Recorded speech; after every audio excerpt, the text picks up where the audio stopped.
Bonjour à tous. Donc merci beaucoup à la Fédération Citoyens et Justice de nous avoir conviés à intervenir aujourd'hui. C'est avec grand plaisir que nous le faisons et on est ravis de pouvoir échanger sur les aménagements de peine et le placement à l'extérieur avec vous. Alors je me permets de nous présenter.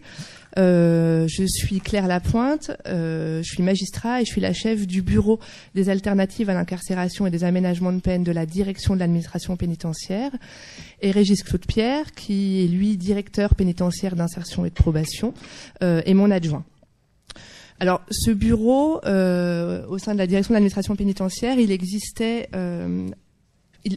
avant sous une autre forme, sous la forme d'une mission de développement des aménagements de peine, qui a été créée en 2007, alors que le ministère de la Justice venait d'annoncer la priorité à accorder au développement des aménagements de peine. Et depuis un an, depuis 2015, cette mission a été transformée en bureau. Et ce bureau n'a plus uniquement compétence sur les questions des aménagements de peine.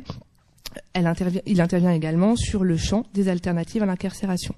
Donc c'est un bureau pluridisciplinaire qui a donc son champ d'intervention en parallélisme total avec celui des SPIP. Et la création de ce bureau spécifiquement dédié à ces thématiques permet de bien montrer l'ancrage dans la politique de développement des aménagements de peine de l'action de l'administration pénitentiaire.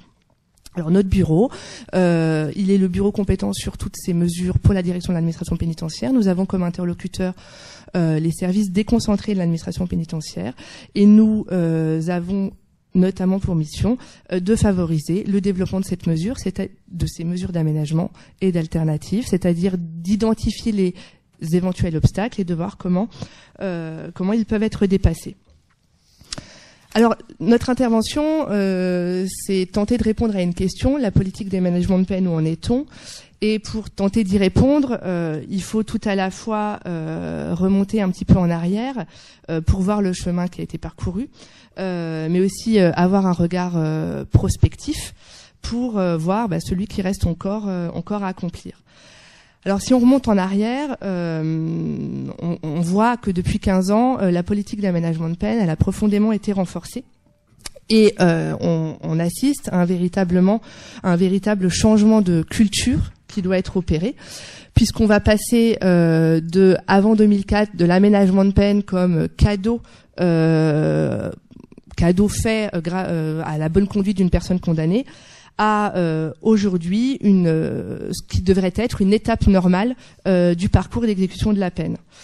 Alors ça se traduit dans les textes parce qu'effectivement, si on remonte de façon un petit peu ancienne à la loi de 2004, on voit que cette loi vient affirmer le principe selon lequel les peines ont vocation à être aménagées.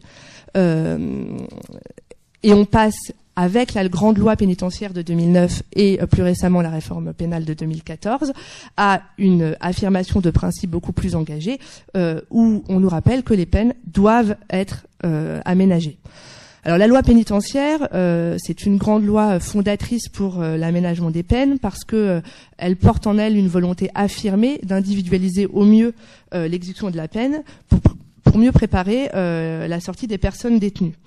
C'est décliné au travers de plusieurs principes. Alors d'abord, on vient nous rappeler que l'emprisonnement doit être la dernière étape, qu'il doit être prononcé en dernier recours. Et comme je l'indiquais, que l'aménagement de peine doit être posé en principe, et ce, à tous les stades de la procédure, c'est-à-dire y compris avant la mise à exécution de la peine. Cette loi, elle est fondatrice aussi parce que elle est venue élargir le spectre des personnes concernées par les aménagements de peine, au travers non seulement de la hausse du quantum de peine pouvant ouvrir droit à un aménagement de peine sous écrou, placement à l'extérieur, semi-liberté ou placement sous surveillance électronique, puisque ce seuil a été remonté à 2 ans, mais aussi au travers de la nouvelle définition du projet d'insertion qui peut venir fonder cet aménagement de peine. On a maintenant un projet qui est détaché de toute référence, qui n'est pas détaché de toute référence, mais qui s'abstrait de la référence au contexte, ou en tout cas au projet lié à l'emploi, puisque tout projet sérieux d'insertion ou de réinsertion de nature à prévenir les risques de récidive peut venir depuis 2009 fonder un aménagement de peine. Donc c'est une loi vraiment qui ouvre le champ des possibles en matière d'aménagement de peine. On verra comment tout ça a pu être traduit sur le terrain et comment la direction de l'administration pénitentiaire notamment a pu accompagner la déclinaison de cette loi sur le terrain.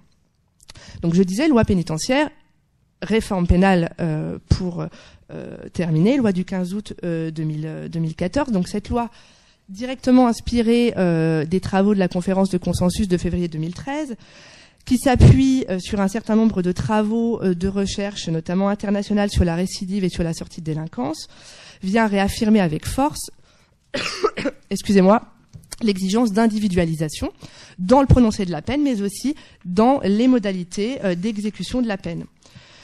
Alors, il y a un certain focus qui est porté sur la nécessité d'accompagner le retour à la vie libre des personnes détenues. On vient affirmer dans cette loi avec force le principe selon lequel toute personne incarcérée doit, lorsque cela est possible, bénéficier d'un retour progressif à la liberté dans le cadre d'une mesure d'aménagement de peine ou d'une mesure de libération sous contrainte. Cette loi, pour mettre en œuvre ce principe, pour faire que ce principe prenne corps, vient créer, alors à côté de plusieurs dispositions dont on ne va pas nécessairement parler aujourd'hui, mais vient créer 2 dispositifs d'examen obligatoire de la situation des personnes condamnées, détenues, arrivées aux 2/3 de la peine. Ces 2 rendez-vous judiciaires obligatoires conçus pour faire un point sur la situation de la personne et voir si, pour les peines supérieures à 5 ans, la personne peut bénéficier d'une libération conditionnelle, et pour les peines inférieures à 5 ans, si la personne peut bénéficier d'une libération sous contrainte. La libération sous contrainte, c'est donc une nouvelle mesure qui a été créée par cette loi.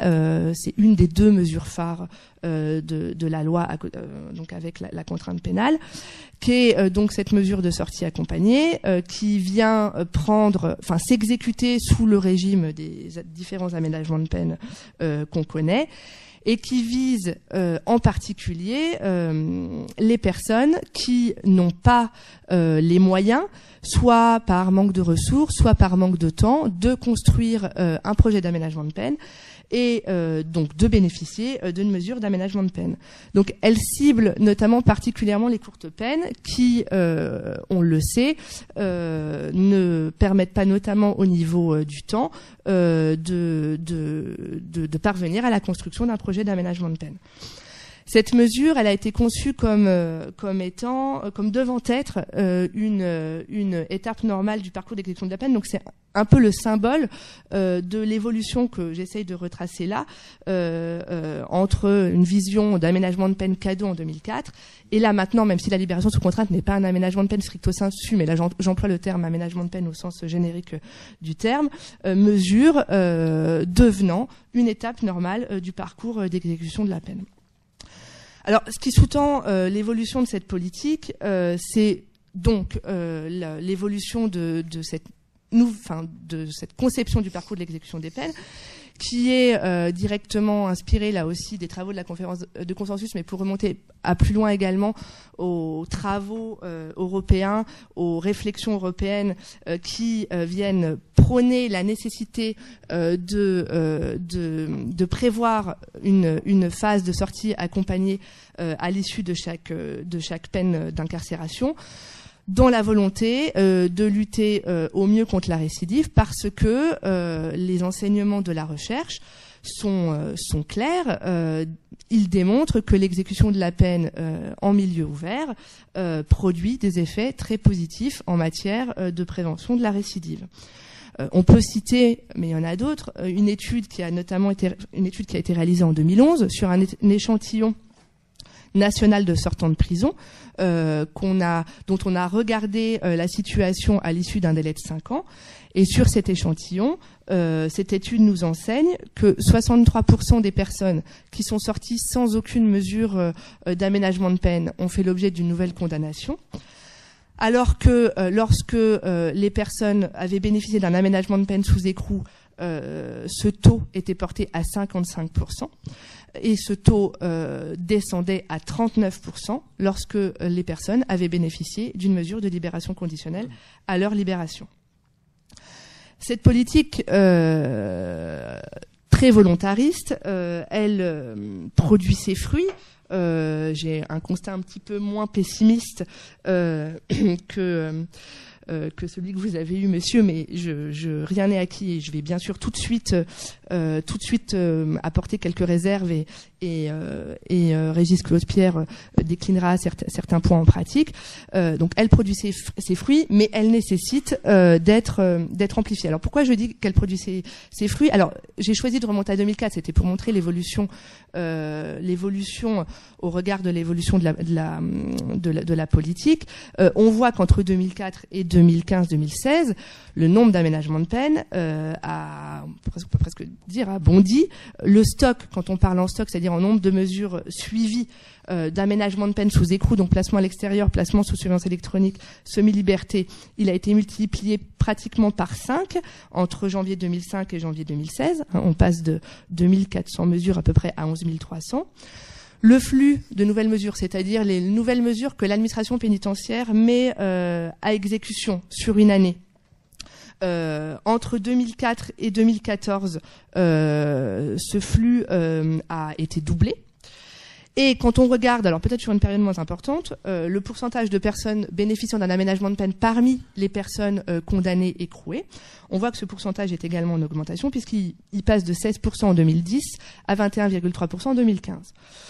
Et toutes les mesures d'aménagement de peine, quand on regarde cette période, encore une fois qui est très large, hein, je peux l'entendre, toutes les mesures d'aménagement de peine, y compris le placement extérieur, ont connu une augmentation.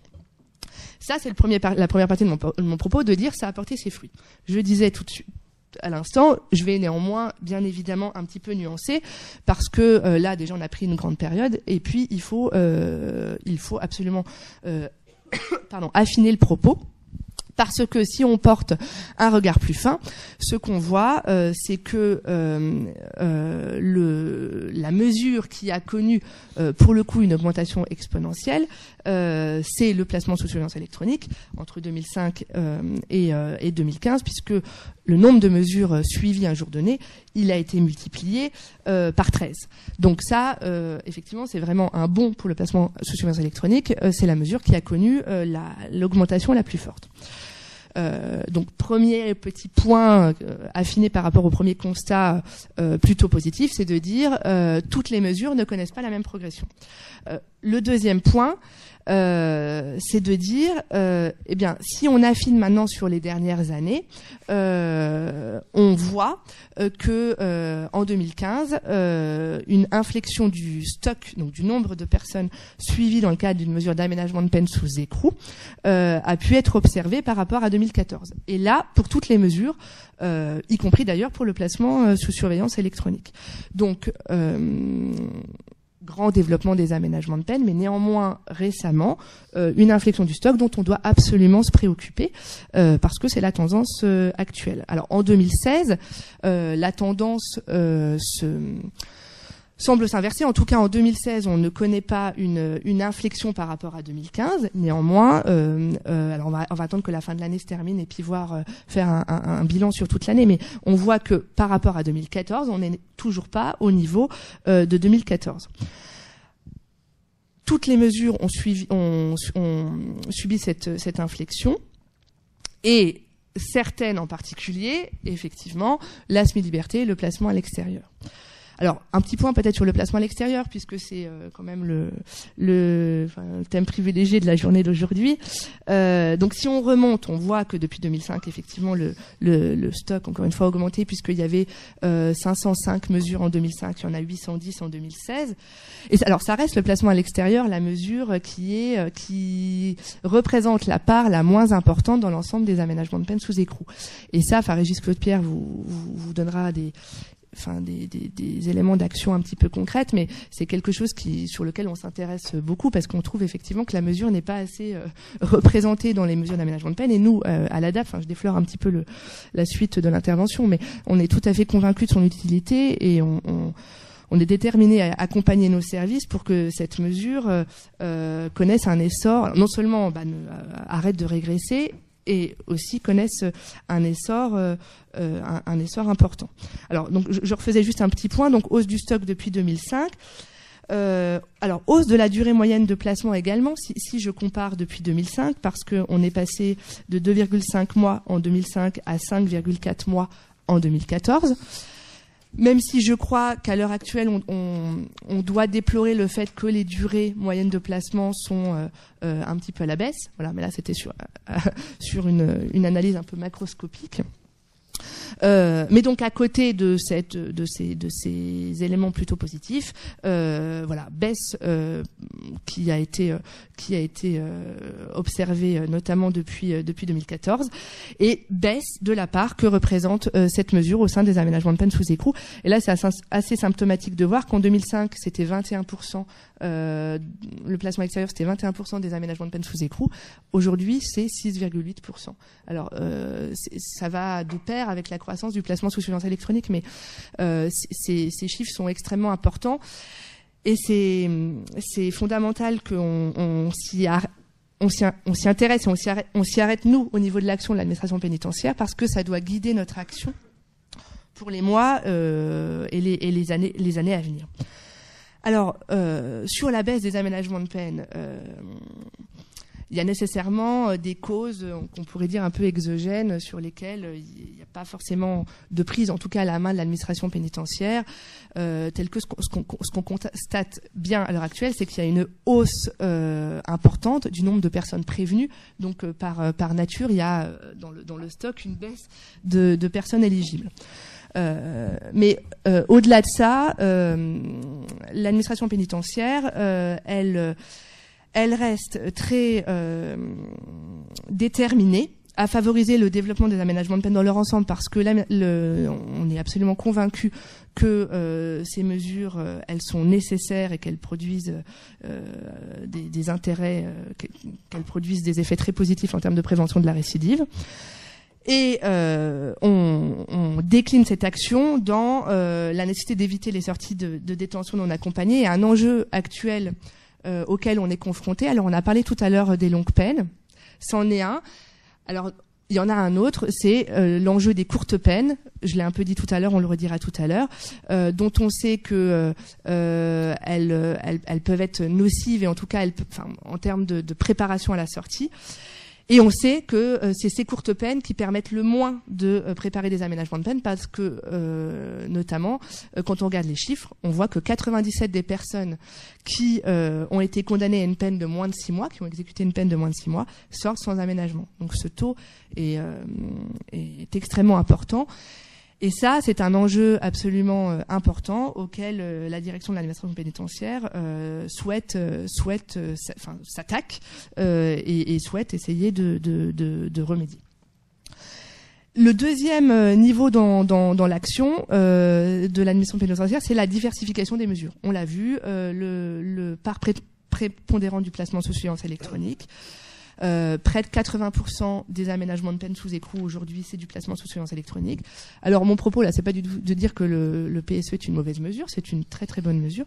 Simplement ce qu'on porte et ce qu'on porte à l'égard de nos directions interrégionales, c'est que il y a besoin d'individualiser au mieux l'aménagement de peine, et que le placement sous surveillance électronique, c'est pas forcément une réponse adaptée à tout le monde, et que seule une évaluation fine des besoins de la personne condamnée peut mener au choix de la meilleure mesure d'aménagement de peine. Et dans la diversification des mesures, voilà, on porte la nécessité de développer la semi-liberté, mais aussi le placement à l'extérieur, parce qu'encore une fois, on pense que c'est une mesure extrêmement complète qui permet, là pour le coup, d'individualiser tout à fait le suivi aux besoins de la personne condamnée.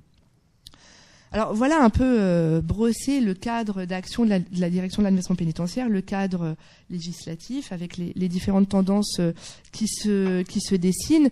Régis Claude-Pierre là va vous décliner les actions un petit peu sur des exemples concret. En tout cas, ce que nous sommes déterminés à faire, c'est d'essayer de mettre les magistrats en mesure de prononcer des aménagements de peine. Ça reste bien sûr des mesures judiciaires, mais l'administration pénitentiaire a un énorme rôle pour, en termes de proposition et ensuite en termes de suivi.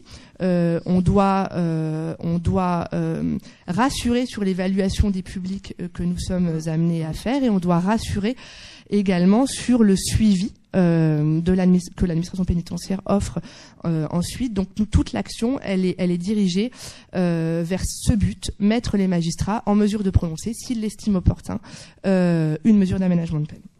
Voilà, donc je vous propose maintenant de donner la parole à Régis Claude-Pierre qui va illustrer un petit peu tout ça avec des exemples concrets.